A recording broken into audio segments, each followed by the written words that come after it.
wabarakatuh. Innal hamdalillah nahmaduhu wa nasta'inuhu wa nastaghfiruhu wa nastahdiih wa na'udzu billahi min shururi anfusina wa sayyiati a'malina. Man yahdihillahu fala mudilla lahu wa man yudlil fala hadiya lahu. أشهد أن لا إله إلا الله وحده لا شريك له وأن محمدا عبده ورسوله. اللهم صل وسلم وبارك على محمد وعلى آل محمد والحمد لله رب العالمين. Bapak Ibu jamaah salat duhur yang dirahmati Allah. Allah berfirman, "Yarfa'illahu alladhina amanu minkum walladhina utul ilma darajat."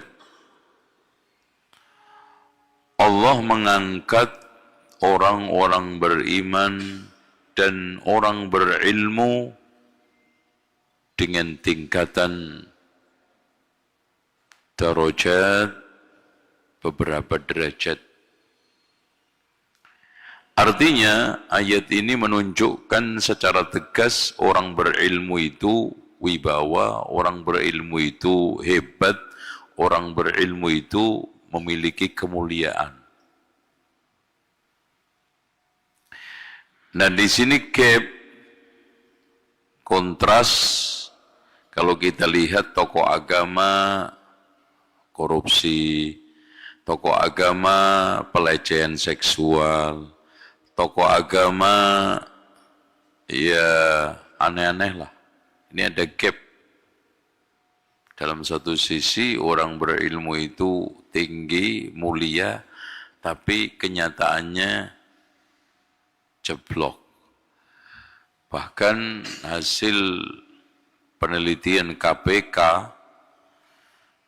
koruptor itu tertinggi S2, S3, kemudian keduanya SMA. Jadi paling banyak S2. Ini ada gap. Dan ketika Bapak dulu penelitian di skripsi, tesis, kan yang dicari itu gap. Ada apa itu? Di situ muncul tesis antitesanya. Kenapa? Dalam satu sisi Allah begitu meninggikan orang berilmu, tapi dalam satu sisi orang berilmu itu jeblok. Ternyata di sini dikupas oleh Abu Hamid Al-Ghazali. Sebab benang merahnya ketemu ternyata, Pak. Kemudian diringkas oleh Imam Ibnu Qudamah ini. Ternyata ilmu yang dimiliki orang sekarang itu lebih pada mendekatkan kepada makhluk, kurang mendekatkan ke Khalik. Itu gapnya. Jadi orang sekarang itu tersibukkan dengan ilmu humaniora. Gitu.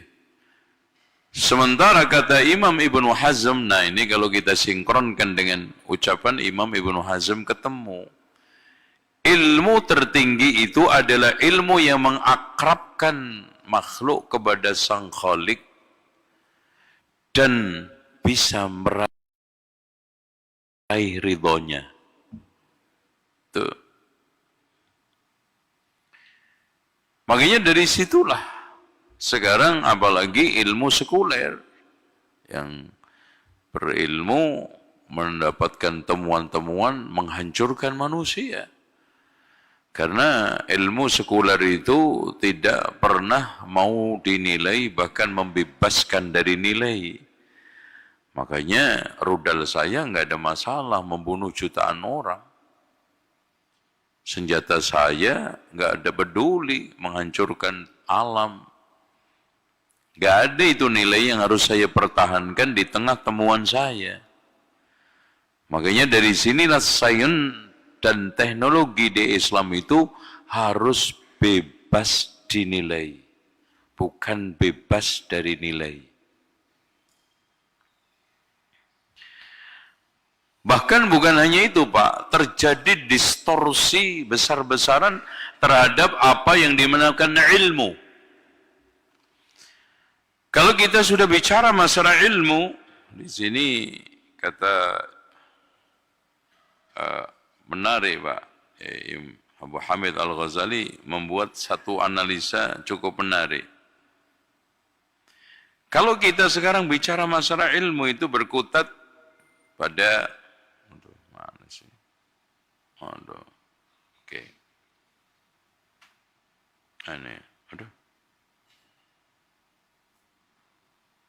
Mana dia?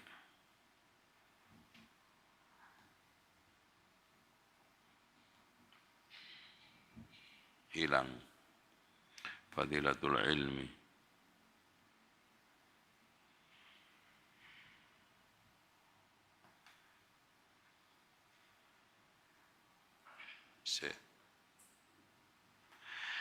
Intinya, ilmu yang sekarang ini dibela mati-matian, dipelajari sampai mengeluarkan dana puluhan juta, menghabiskan umur anak di bangku kuliah itu cuma 3. Ilmu yang dimaksud adalah putusan pemerintah dalam undang-undang dan aturan, kata Abu Hamid Al-Ghazali, itu udah. Ilmu yang dimaksud adalah ilmu yang digunakan untuk alat debat, nanti ujung-ujungnya adalah kalah menang, bukan salah benar. Itu. Dan ilmu yang dimaksud adalah ilmu orasi yang untuk merayu jamaah, sehingga membodoh-bodohi dengan orasi sampai nangis-nangis, tapi ujungnya nggak ada hasil. Kan gitu Pak. Orator, bikin orang nangis, bikin orang ketawa, menarik di podium, ujungnya melihat hasilnya di dalam tataran realita. Yang dibikin nangis semajid itu jujur nggak di kantornya. Yang sekarang ini dia dilulukan dengan berbagai macam orasinya sekarang, yang hadir gegap gempita itu beres nggak di rumah tangganya. Ada nggak nilai yang diusung dalam kehidupan? Sampai ketika ngaji aja Pak, nggak bisa jaga sampah. Coba. Padahal itu nilai yang sedang diorasikan. Kayaknya ilmu itu yang dimaksud 3 itu. Ilmu adalah fatwa pemerintah. Haram. Idul Fitri. Nah, itu aja itu, udah. Terus yang kedua, debat. Udah. Menang, kalah. Gitu. Nggak ada yang salah benar. Yang dicari itu bukan salah sama benar. Menang sama kalah. Udah itu. Riuh rendahnya untuk melihat sosmed, Facebook, IG. Nah, yang terakhir itu aja.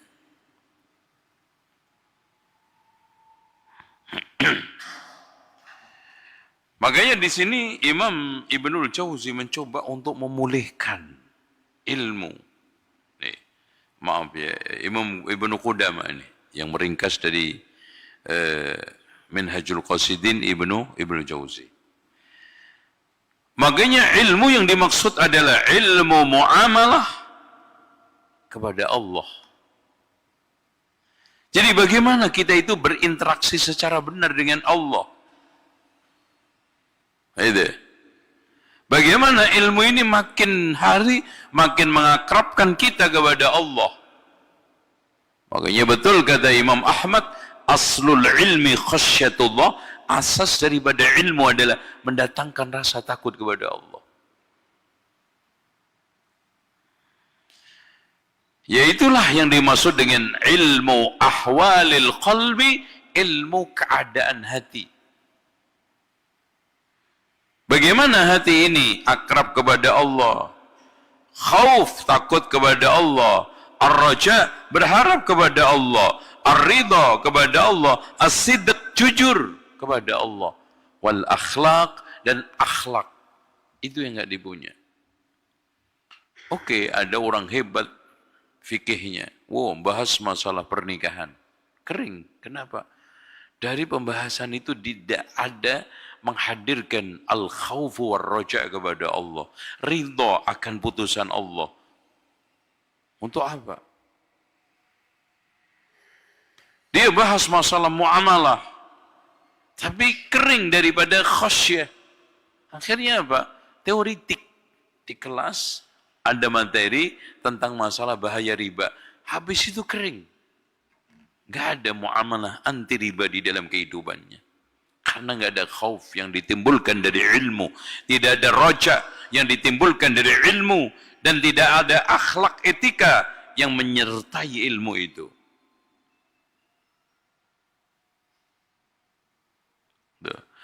Makanya Pak, fikih zaman sekarang dipahami sebagai fikih zaman dulu jauh.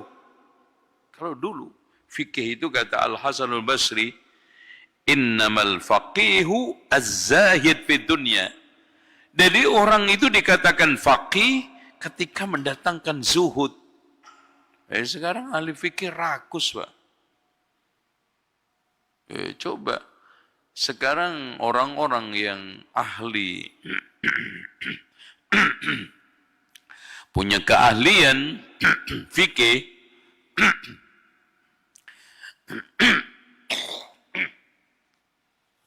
mengerti tentang masalah muamalah kontemporer, perbankan langsung jual.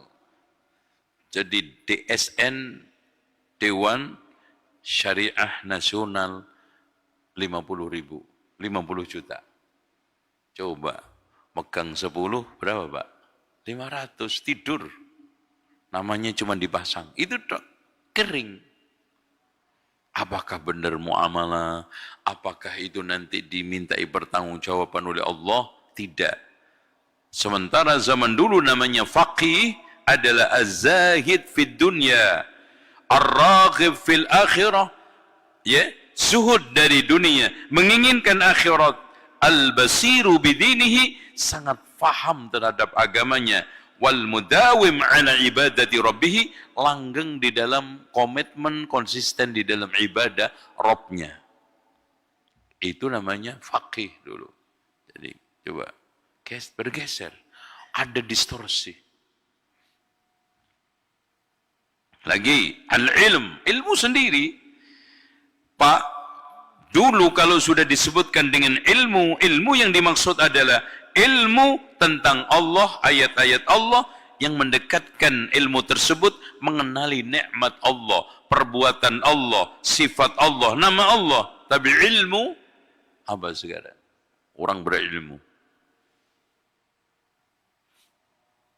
Bahkan yang ajaib, dan ini baru aja kemarin, filsafat bisa masuk kategori ilmu. Bahkan kalau antum masuk kampus, Pak, yang dimaksud ilmu adalah filsafat.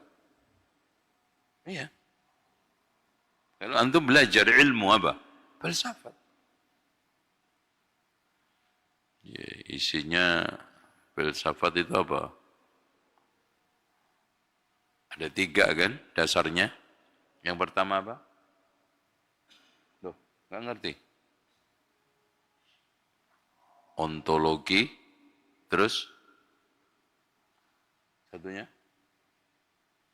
Dulu nggak pernah belajar filsafat, Pak. S1, S2 pasti belajar itu. Ontologi, terus terakhir aksiologi. Yang kedua, itu ilmu. Yang di otak-atik teori. Teori ialah apa? Teori. Pendapat yang didukung dengan dalil, itu teori. Makanya Pak, Islam itu adalah teoritik, karena semua ada dalilnya. Itu. Ilmu. Bahkan mereka tidak tahu ilmu Al-Quran, ilmu hadis. Bahkan di antara mereka tidak menganggap ilmu yang bersumber dari Al-Quran dan Sunnah itu ilmu. Ajibnya itu. Ya. Mereka maaf yang sekuler yang nggak pernah mengenali tentang masalah Al-Quran dan Sunnah, profesor Pak, nanya ke kita, emang ada teori tentang pendidikan di Al-Quran? Coba bayangin. Coba bayangin. Emang ada. Gitu. Emang ada. Di dalam Islam itu tentang masalah pendidikan. Subhanallah. Saking awamnya. Gitu. Makanya setelah dijelaskan tentang masalah teori-teori pendidikan di dalam Al-Quran bagaimana. Dari mulai pertama surat Al-Fatihah, Ar-Rabb, itu dari kalimat Rabba yurabbi, tarbiyah pendidikan loh. Kaget mereka, oh ada ya. Dan apiknya ketika Allah menyatakan dirinya sebagai murabbi, pendidik, yang ditonjolkan Allah sifat Ar-Rahmanir Rahim. Masya Allah. Ternyata pendidik yang berhasil itu apa? Welas asih. Makanya rahasia cukup mendalam. Kenapa setelah Allah menurunkan Alhamdulillahirabbil alamin tidak menurunkan sifatnya Al-Jabbar, Al-Qahar, Al-Aziz, apalagi Al-Mutakabbir, tapi Ar-Rahmanir Rahim. Berhasilan pendidikan dan mendidik anak itu ketika seorang guru menonjolkan sifat welas asih. Betul. Anak itu nggak butuh apa-apa, Pak. Perhatian, disayang, udah selesai. Soal nanti itu dikasih pengetahuan, ini Google lebih pinter. Soal anak itu nanti dapat ranking, itu soal masalah kelas, dan nanti bagi rapot. Tapi yang dibawa sampai nanti mati itu, Pak, apa? Efek dari dia disayang gurunya, diperhatikan gurunya, dihargai gurunya. Yang menimbulkan akhirnya apa? Keselarasan mental, keseimbangan sikap dan watak. Itu yang antum bawa kerja di sini. Itu. Syarat kerja memakai ijazah itu cuma berapa, Pak? 25%. Itu. Dalilnya juga banyak wartawan yang jurusannya ekonomi, yang juga sebaliknya. Gitu. Nggak laku ketika di dunia kerja kecuali 25%. Tuh. Ilmu. Ya. Apalagi sekarang bicara masalah tauhid. Tauhid itu kering. Tauhid itu hanya sekedar mengesahkan Allah, selesai. Padahal lebih daripada itu, bagaimana la ilaha illallah itu betul-betul secara reflektif dan realistis mendatangkan sikap sudah tidak ada ketergantungan lagi pada kepentingan duniawi dan manusiawi. Itu hakikat yang sebenarnya tauhid. Apa? Sudah tidak ada kepentingan lagi duniawi manusia, nyantol ke kisah, hanya kepada Allah semua. Makanya akhirnya sikap tauhid yang tertinggi apa, Pak? Tawakal. Sehingga ketika Rasulullah SAW menyebutkan 70.000 manusia yang masuk surga tanpa hisab, tanpa adab, apa? Ayo lihat tuh. Rasulullah, innahum la yastarqun, tidak minta ruqyah karena tinggi tawakalnya. Wala yatatayyarun, tidak tatayyur kepada apa? Burung, macam-macam hewan. Wala yaktawun, tidak berobat kai. Terakhir Allah SWT mengatakan, wa ala rabbihim yatawakkalun.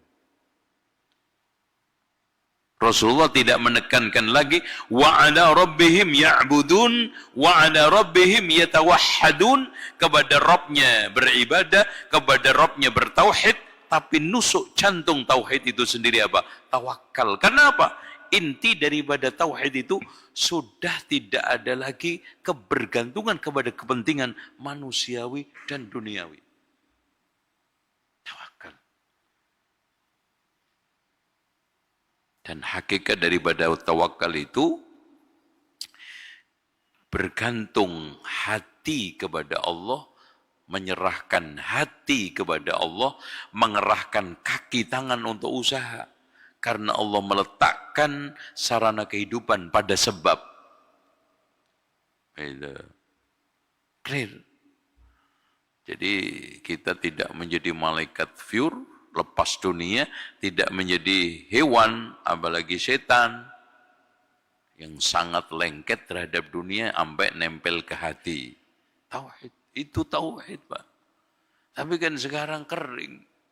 Bahkan cuma dibatasi nyanyian wujud, kidam, bako, selesai. Itu. Habis pujian nyolong sandal. Lah gimana ente tadi ngomong Allah Maha melihat? Emang nggak ngelihat ente nyolong sandal? Itu. Makanya lucu sekali habis sholat nyolong sandal, habis sholat melakukan kejahatan, yang dibaca di sholat itu a'udzubillahi minasyaitonirrajim. Aku berlindung kepada Allah dari godaan setan yang terkutuk. Pak, logis enggak? Habis ngutuk setan gandengan. Gandengan, mesra lagi. Karena enggak paham sasaran tauhid itu kayak apa. Nah, begitu juga at-tadhkir wa dzikr. Ilmu itu yang mereka maksudkan adalah dzikr dan tadhkir terdistorsi. Yang dimaksudkan zikir, itu kencang-kencang di la ilaha illallah, la ilaha itu. Padahal Allah mengatakan wa dzakir fa inna dzikra tanfa'ul mu'minin, manfaat. Jadi ujungnya dari zikir itu manfaat. Ujungnya zikir adalah mengingatkan orang-orang mukmin akan konsekuensi keimanannya. Makanya Rasulullah SAW menegaskan, "Idza marartum bi riyadil jannati farta'u." Bila kamu melewati taman surga, hendaknya bersimpuh. Faqalu wa ma riyadul jannah? Apa yang dimaksud taman surga? Majalisud dzikri, majelis zikir. Apa itu, Pak? Majelis di mana? Di situ diingatkan tentang hak Allah, kewajiban agama, halal haram, diingatkan, membuat kita itu ingat. Ini benar, ini salah. Ini perintah, ini larangan. Ini halal, ini haram. Itu majelis zikir. Nah, itu distorsi kan? Bahkan yang namanya majelis zikir itu zikir sampai ribuan orang, histeria, kulung-kulung, kuming-kuming, berarti kulung-kuming, sampai nggak sadar gendeng bareng-bareng. Itu zikir katanya. Itu nanti katanya dapat ilmu, ilmunya jadab. Jadab itu apa? Gendeng terhormat. Itu namanya jadab, itu gendeng terhormat. Karena mereka membagi zikir itu menjadi 5 tingkatan paling dasar. Zikir syariat, la ilaha illallah Muhammadur Rasulullah. Kemudian meningkat menjadi zikir thariqat, la ilaha illallah sambil gebek-gebek, la ilaha illallah, la ilaha illallah. Itu ada SOP-nya, jadi enggak anggur gini-gini. Kalau begini-gini bisa ketatapan tengkar. Itu gini dulu, la ilaha illallah. Nah, masuk sini. Jadi kejantung daripada jantungnya jantung hati, itu namanya. Nah, itu kalau sudah mahir, sudah ini kenceng bareng seirama, makanya kelihatan aman, api. Illallah, la illallah, la. Itu sampai akhirnya suaranya pelan-pelan hilang, illallah, la illallah, la illallah, la. Itu. Terus nanti meningkat menjadi zikir hakikat. Itu mulai tadi illallah lah, illallah lah, illallah lah, illallah lah. Itu sampai Allah, Allah. Nah, nyampe pada zikir makrifat. Huwa, tinggal hu, hi. Sampai nanti zikir gaib, hilang, nggak bersuara. Nah, kalau sudah sampai pada zikir gaib ini, kata mereka di kalangan sufi, namanya jadi sufi, ya, sumpah pikiran jadi aneh-aneh. Nah, itu nanti hilang dirinya, katanya, aku sedang meninggalkan diriku untuk menemui Tuhanku. Nah, proses ini namanya adalah fana. Fana itu lenyap. Jadi, nah dirinya yang ditinggalkan ini kosong. Nggak sadar, namanya gendeng terhormat jadab tadi. Nah, status jadab ini di sini. Karena hakikat dirinya itu pergi. Meninggalkan dirinya untuk menemui Tuhannya. Nah, setelah ketemu namanya khulul. Dalam bahasa Cirebon itu manjing. Manjing itu nanti tajalli. Sudah ada penampakan lain di mana manusia menjelma Tuhan. Itu namanya tajalli. Kalau sudah tajalli terus mengkristal, namanya wahdah, menyatu. Wujud dalam satu wujud, makanya disebut dengan wahdatul wujud. Manunggaling kawula Gusti di dalam bahasanya Ronggo Warsito. Udah. Nah, ketika kembali dia ke dalam dirinya, sudah lagi menjadi lain. Jadi Zainal Abidin tidak seperti kemarin, Ahmad tidak seperti kemarin, Fulan tidak, tapi sudah menyatu dengan Tuhan, berarti punya dua kelebihan, weruh sak jeroning karah, weruh sak durungi winarah. Nah, apa itu? Tahu sesuatu yang dibungkus rapi, tahu sebelum diberitahu. Loh, kan hebat, Pak. Tahu sebelum diberitahu. Jadi ada ulama seperti ini di Pakistan dikerjai sama jamaah karena werusak jeroning kara, tahu sesuatu yang dibungkus rapi, diundang makan, ayamnya diletakkan di bawah nasi biryani. Mana ayamnya ini? Masa nggak ada lauk pauknya? Marah-marah dia. Menghina banget kamu. Waduh. Katanya, Syekh tahu werusak jeroning kara. Tahu sesuatu yang sekarang alam gaib yang di sana. Ya, ayam di bawah nasi aja kagak ada 5 cm, kagak tahu loh. Ada berapa biji ini? Coba bayangin, Pak. Ada berapa biji itu si ayam di bawah nasi. Masya Allah, Pak. Pernah ada orang yang ngaku tahu perkara gaib. Anak tanya jumlah rambut alis dia, nggak ngerti. Rambut alisnya berapa? Nggak ngerti rambut.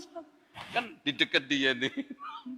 Berpuluh-puluh tahun dia sama dia dari sejak kecil tuh. Kalau tahu perkara gaib kan ini tahu nih jumlahnya berapa. Nggak ngerti. Apalagi rambut ini. Waduh, nggak pernah ngitung nih seumur hidup. Makanya Pak, nggak usah aneh-aneh. Apalagi nerka-nerka ilmu Tuhan, ilmu Allah, yang Allah sendiri mengatakan, ya'lamu ma bayna aydihim wa ma khalfahum wa la yuhituna bi syai'in min ilmihi illa bima syaa. Saya tanya pernah itu, pas pintu surga itu warnanya apa? Nggak ngerti.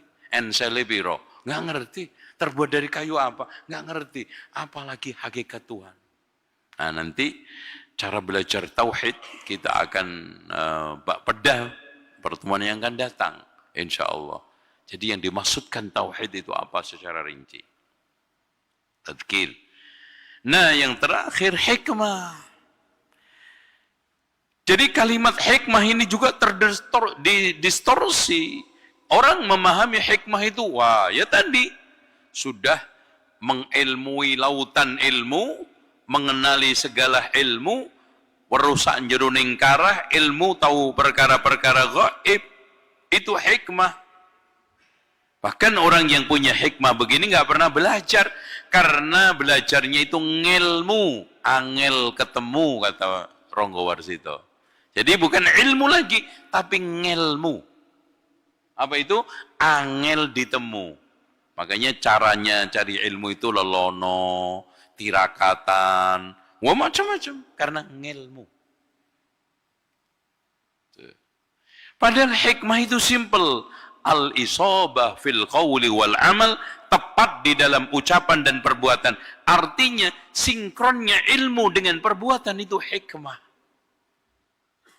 Makanya Allah berfirman, "Wa may yu'tal hikmata faqad utiya khairan katsira." Siapa yang diberikan oleh Allah hikmah, maka diberikan kebaikan yang besar. Siapa? Orang yang sudah mensinkronkan, mengawinkan ilmu dengan amal. Makanya dia dijuluki oleh Allah, "An'amta 'alaihim." Siapa? Mereka yang punya ilmu diamalkan. Ghairil maghdubi, siapa? Tidak mengamalkan yang dia ilmui. Maghdubi 'alaihim waladdallin, siapa? Mengamalkan yang tidak tahu ilmunya, sesat. Punya ilmu tidak diamalkan, dimurka. Mengamalkan enggak tahu ilmunya, tersesat. Dan ini realistis, Pak. Ini enggak ngarang.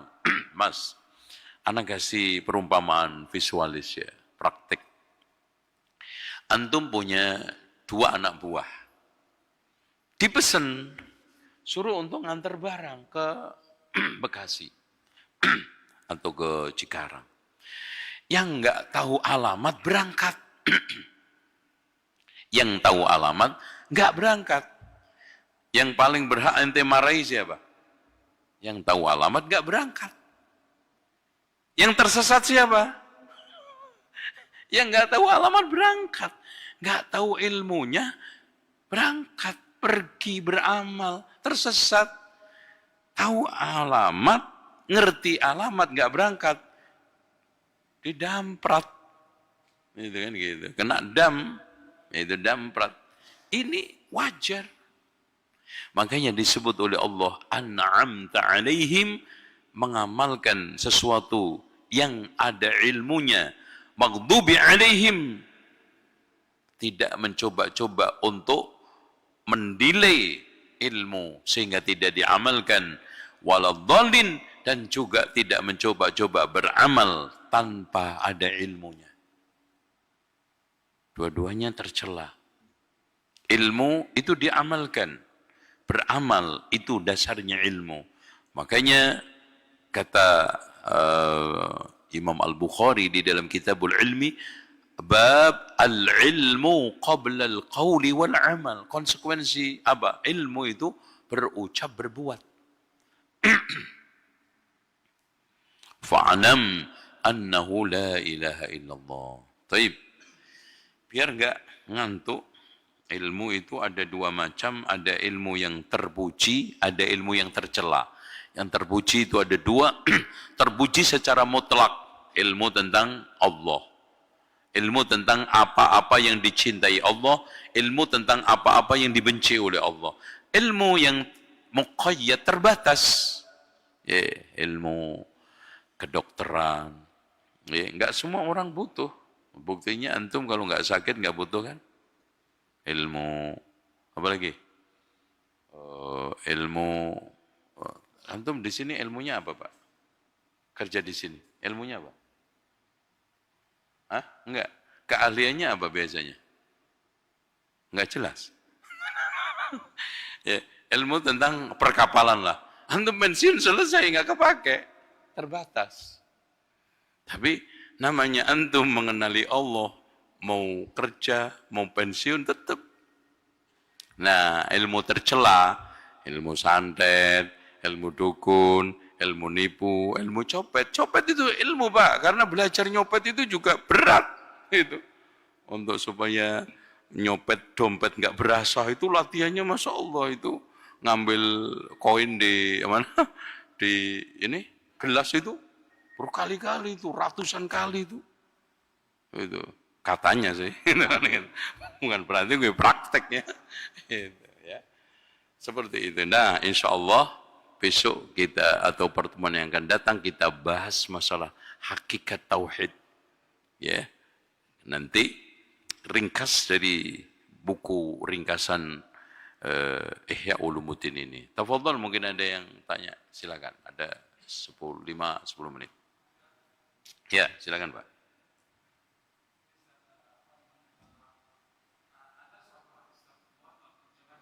Ya.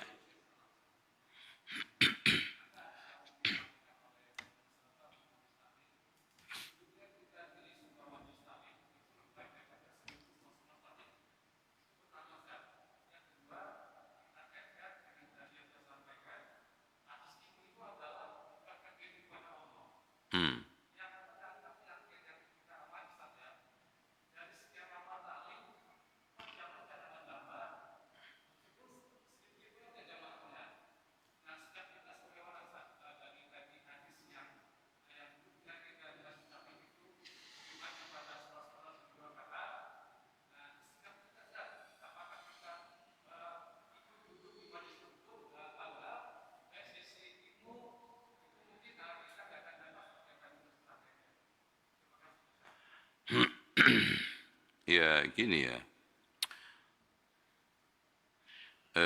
memang banyak hadis palsu yang mengitari hadis yang sahih.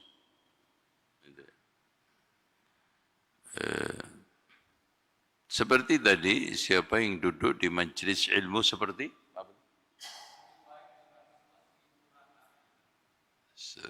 Nah itu, kita temukan nyari hadis palsunya aja nggak ada kitabnya gitu, apalagi di palsu. Jadi palsu itu ada dua macam. Ada palsu yang rujukannya ada, itu, ya. Yeah. Udah palsu, nggak ada rujukannya, coba bayangin Pak. Itu apa itu namanya ya? Itu. Ada palsu yang ada rujukannya. Kalau ditanya sumbernya mana? Itu ada contoh, utlubul ilma walau bisin. Carilah ilmu sampai ke Cina. Itu hadis palsu. Diriwayatkan oleh Imam Ibnu Abdul Bar. Ya. Di dalam Fadlu Ilmi. Atau al-ilmu wa fadlu, ilmu dan keutamaannya ada. Cuman seperti hadis ya ini juga terus ada rujukannya. Man hajja wa lam yazur qabri faqad jafani. Siapa yang haji tidak berziarah kuburanku maka dia telah menjauhiku. Hadis palsu. Pokoknya gini, kunci. Semua hadis tentang keutamaan ziarah kuburan Nabi dipastikan palsu. Kenapa Pak? Logis. Kalau ada keutamaannya, kasihan yang nggak dekat kuburan Rasulullah. Dua, itu banyak orang mati di Masjid Nabawi Pak. Tiga, sampai detik ini nggak ada orang yang bisa ngelihat kuburan Rasulullah, ya kan? Antum berkali umroh lihat nggak? Itu tembok bisa dijebol orang karena syarat ziarah harus melihat bentuk kuburan. Masya Allah, hikmah Rasulullah. Dan keempat, bertentangan dengan hadis Rasulullah, Rabbi la taj'al qabri wasanan yu'bad. Ya Allah, janganlah engkau jadikan kuburanku sebagai berhala yang disembah. Masya Allah, hikmah. Dan betul Pak, kalau Rasulullah ngasih satu aja keutamaan ziarah kuburan Nabi, bablas itu. Satu aja. Tapi ini mending masih ada rujukannya. Jadi cari-cari kitabnya ada. Kasful Khafa, Al-Batinjanu, Dawa'un min kulli adwiyah, terong obat dari segala obat. Ada masih rujukannya, walaupun palsu. Nah ini hadis statusnya la aslalahu. Ya, udah palsu, nggak ada rujukannya. Itu biasanya para ulama ahli hadis mendefinisikan la aslalahu. Diusut-usut nggak ada asal usulnya. Seperti itu. Contoh untuk keutamaan memelihara jenggot, setiap satu rambut digandoli 70.000 malaikat. Itu berat banget ya. Itu ya, palsu. Allah aslalahu, enggak ada. Antum cari-cari enggak nemu rujukannya, itu enggak nemu. Contoh hadis, kalau Ramadan, menjelang Ramadan pasti beredar di WA antum kan. Katanya, wahai Muhammad, katanya Jibril turun menjelang Ramadan, datang kepada Nabi Muhammad mengatakan, wahai Muhammad, abaikan orang puasa orang sebelum Ramadan. Anak belum minta maaf sama orang tua, istri belum minta maaf kepada suami. Terus yang ketiga apa? Itu hadis rawahu sosmed. Udah nggak ada lagi hadis rawahu WA. Kenapa? Diusut-usut, dicari-cari kitab yang palsu aja nggak nemu. Nggak nemu, coba bayangin Pak. Kitab yang menyatakan ini hadis palsu itu nggak ada, coba bayangin. Padahal palsu itu jelek, maudhu itu jelek. Nah ini maudhu aja enggak, coba. Antum pakai. Di-share ke sono sini. Kadang-kadang belum dibaca udah di-share itu. Nah, itu. Jadi seperti hadis ini tadi, nggak ada. Memang ada hadis yang dikeluarkan oleh Imam Al-Bukhari dan Muslim, ya, malaikat datang kepada Allah dari majelis, kemudian bertanya, sedang apa mereka wahai malaikat? Yasnunaka wa yumajjidunaka, sedang memujimu dan mengagungkanmu. Kemudian Allah mengatakan, sungguh mereka itu saya ampuni semua. Malaikat menjawab, ya Rabb, di antara mereka cuman ada yang iseng bahkan datang-datang langsung tidur. Kata Allah kepada malaikat, humul julasa'u la yashqa bihim jalisuhum. Mereka itu tidak rugi, tidak celaka berkat yang serius. Jadi semua ngantuk, ada yang serius satu aja dapat semua. Maksudnya pahala majelis, tapi ilmu kosong. Itu ilmu itu hadir, ya, ya gitu. Kalau pahala dapat, jadi antum jangan nggak datang meskipun tidur, meskipun nggak fokus, meskipun iseng, itu ngelihat-ngelihat, itu nggak apa-apa. Tabarrukan bil ajri, cari berkah dan pahalanya. Kata Allah kepada malaikat, humul julasa'u la yashqa bihim jalisuhum, mereka itu tidak merugi, tidak celaka berkat yang serius. Oke? Nah, tonton, ngantuk nggak apa-apa. Ada lagi yang tanya? Gitu. Yang kedua ya, kenapa? Itulah ujian kesabaran ustadz, syukurnya jamaah. Jadi, dan ini cerita dari masa ke masa, kajian. Makanya para ulama menanamkan kepada dai ustadz. Dan cerita-cerita kisah para nabi itu bukan sebagai dongeng, tapi pijakan. Seakan-akan kisah Al-Quran itu memberitahu kepada kita, dai ustadz, nasib kamu itu bisa saja seperti Nabi Nuh. Dakwah 950 tahun, muridnya 4. Bisa aja seperti Nabi Musa, membludak. Bahkan, wahunaka nabiyun, ketika Rasulullah Isra, Mi'raj, ditunjukkan, wahunaka nabiyun walaysa ma'ahu ahad, ada nabi yang cuman nggak punya sama sekali pengikut. Coba antum baca surat Yasin, nabinya 3, pengikutnya 1, Pak, itu. Yasin itu. وَاضْرِبْ لَهُمْ مَثَلًا أَصْحَابَ الْقَرْيَةِ إِذْ جَاءَهَا الْمُرْسَلُونَ إِذْ أَرْسَلْنَا إِلَيْهِمُ اثْنَيْنِ فَكَذَّبُوهُمَا فَعَزَّزْنَا بِثَالِثٍ فَقَالُوا إِنَّا إِلَيْكُمْ مُرْسَلُونَ. Aku telah utus 2 utusan, didustakan tambah 1. Itu pun pengikutnya berapa, Pak? Mending ini masjid. Mana ini masjid? Aduh, Masya Allah. Mending. وَجَاءَ مِنْ أَقْصَى الْمَدِينَةِ رَجُلٌ يَسْعَى. Datang pengikutnya Nabi yang 3 itu, seorang pengikut. Itu pun dari pinggiran kota. Jadi ibaratnya Babelan gitu, Pak. Itu, Babelan. Wah, yang kanan kiri di perkotaan ini, udah berengkele kabeh. Metakil. Itu.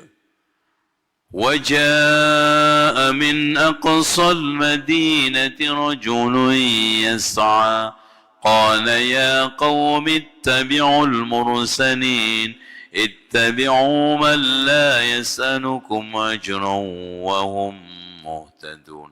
Nasibnya Bapak, diinjek-injek sampai keluar tuburnya, sedang sekarat, dibuang ke dalam sumur. Ya, makanya mereka itu disebut oleh Allah Ashabur Rassi wa Samud dalam surat Qaf. Itu diinjak-injak, Itu pun ketika diinjak-injak sedang sekarat, dia masih tegas mengatakan, Inni amantu bi rabbikum fasma'un. Sungguh aku tetap beriman kepada Allah. Dengerin ya. Itu. Makanya kalau kita beragama dapat ujian sekarang, kecil tuh. Diomongin orang, ya selelet itu. Dikatain Wahabi, ada kecil itu. Ini diinjek-injek sampai keluar duburnya, Pak. Sekarat dibuang ke dalam sumur, kering, mati di situ. Sedang dalam proses diinjek-injek, disiksa. Inni amantu. Makanya ketika Allah mengekspresikan perbuatan balasannya, yang dibilang bukan nabinya, tapi qila dakhulil jannah qala ya laita qaumi ya'lamun bima ghafara li rabbi waj'alani minal mukramin. Qila dakhulil jannah. Yang dikatakan bukan nabi itu, Pak. Orang satu yang disiksa ini, qila dakhulil jannah, masuklah surga. Terus setelah masuk surga ngomong apa? Masya Allah. Ya laita qaumi ya'lamun. Aduhai, seandainya kaumku itu tahu. Bima ghafara li rabbi. Kenapa Allah mengampuni saya? Waj'alani minal mukramin. Allah jadikan kami termasuk orang-orangnya terhormat. Kenapa? Iman, istiqamah, mengikuti Nabi. Itu. Wallahu a'lam bishawab. Gitu Pak ya. Sabar. Bahkan terakhir ya, antum dengar-dengar nggak pernah ada namanya kitab Alfiyah Ibnu Malik. Alfiyah. Itu orang-orang pesantren itu Pak, ngapalnya itu sampai dengan cara dibalik. Dari depan belakang. Itu lomba hafalan Alfiyah 1000 bait syair itu. Qala Ibnu Malik itu ya. Itu sampai 1000 bait syair itu lombanya dibaca dari depan belakang. Itu bisa mereka. Tahu nggak itu Pak? Sebab buku itu muncul. Dia ngaji setiap subuh. Nggak ada jamaahnya satupun. Akhirnya dimanfaatkan nulis buku itu. Jadi nunggu syekhnya ini. Nggak ada satupun yang datang. Akhirnya daripada nggak ada yang datang, tulis buku. Itu coba bayangkan sabarnya seorang ulama. Ya. Akhirnya Allah apresiasi keikhlasannya, kesungguhannya, kitabnya sampai sekarang dikenal oleh semua orang. Itu. Seperti itu. Ya. Makanya bagi kita itu dakwah itu dapat pahala hanya sekedar disampaikan. Mau sekarang 2, 3, 10 nggak peduli. Karena kita bukan mentargetkan jumlah, bilangan, kuantitas. Itu. Tapi yang penting menyampaikan. Ballighu anni walau ayah. Wa ma alaina illa al-balaghul mubin. 3 nabi yang didustakan itu Pak. Hanya ngadu kepada Allah. Wa ma alaina illa al-balaghul mubin. Ya Allah, tugasku cuma nyampaikan. Tuh. Wa ma 'alaina illa al-balaghul mubin. Itu pun bukan hanya sekedar ditolak. Udahlah, enggak datang, udah. Qalu inna tatayyarna bikum la illam tantahu lanarjumannakum wa la yamassannakum minna 'adzabun alim. Sungguh kami ini sial karena kedatangan kalian. Coba Pak, sialan lo. Gitu loh Pak. Kalau kalian nggak berhenti atau keluar dari sini, saya gebukin. Saya injek-injek loh.